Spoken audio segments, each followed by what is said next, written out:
ಹೊಂಬಾಳೆ films ನಿರ್ಮಾಣ ಸಂಸ್ಥೆ ಪ್ರಾರಂಭವಾಗಿ 10 ವರ್ಷಗಳಾಗಿದೆ. ಈ ಸಂಭ್ರಮದಲ್ಲಿ ಸಿನಿಮಾ ನಿರ್ಮಾಣ ಪ್ರಾರಂಭವಾದ ಬಗ್ಗೆ ಹೇಗೆ ಅನ್ನೋದನ್ನ ಹೊಂಬಾಳೆ ಸಂಸ್ಥೆ ತನ್ನ ಸಾಮಾಜಿಕ ಜಾಲತಾಣ ಖಾತೆಯಲ್ಲಿ ಹೇಳಿಕೊಂಡಿದೆ. ಒಮ್ಮೆಲೆ ಸಾವಿರಾರು ಕೋಟಿ ಹಣವನ್ನ ಸಿನಿಮಾಗಳ ಮೇಲೆ ಹೂಡಿರುವ ಹೊಂಬಾಳೆ ಸಿನಿಮಾ ನಿರ್ಮಾಣ ಪ್ರಾರಂಭ ಮಾಡಿದ್ದು ಪವರ್ ಸ್ಟಾರ್ ಪುನೀತ್ ರಾಜ್ಕುಮಾರ್ ನಟಿಸಿದ್ದ ನಿನ್ನಿಂದಲೇ ಸಿನಿಮಾದ ಮೂಲಕ. ಸಿನಿಮಾ ಭಾರಿ ಹಿಟ್ಟಾಗದಿದ್ರೂ ಸಹ ಸಿನಿಮಾ ನಿರ್ಮಾಣ ಮುಂದುವರಿಸುವ ಭರವಸೆಯನ್ನ ವಿಜಯ್ ಕಿರಂಗದೂರು ಅವರಿಗೆ ನೀಡಿತ್ತು. ಆ ಭರವಸೆಯಿಂದಲೇ ಮುಂದುವರೆದ ವಿಜಯ್ ಕಿರಂಗದೂರ್ ಇಂದು ಭಾರತದ ಹಲವು ಭಾಷೆಗಳಲ್ಲಿ ಹಲವು ಸ್ಟಾರ್ಗಳೊಟ್ಟಿಗೆ ಒಟ್ಟೊಟ್ಟಿಗೆ ಸಿನಿಮಾಗಳನ್ನ ನಿರ್ಮಿಸುತ್ತಿದ್ದಾರೆ.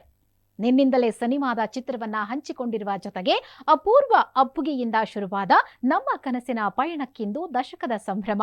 ನಾವು ಪುನೀತ್ ರಾಜ್ಕುಮಾರ್ ಅವರಿಗೆ ಸದಾ ಚಿರಋಣಿಗಳಾಗಿರ್ತೇವೆ ಹಾಗೂ ಸಿನಿಮಾಗಳನ್ನ ವೀಕ್ಷಿಸಿ ಬೆಂಬಲ ನೀಡುತ್ತಿರುವ ಪ್ರೇಕ್ಷಕರಿಗೂ ನಾವು ಸದಾ ಋಣಿ ಎಂದು ಸಾಮಾಜಿಕ ಜಾಲತಾಣಗಳಲ್ಲಿ ಪೋಸ್ಟ್ ಮಾಡಿದ್ದಾರೆ.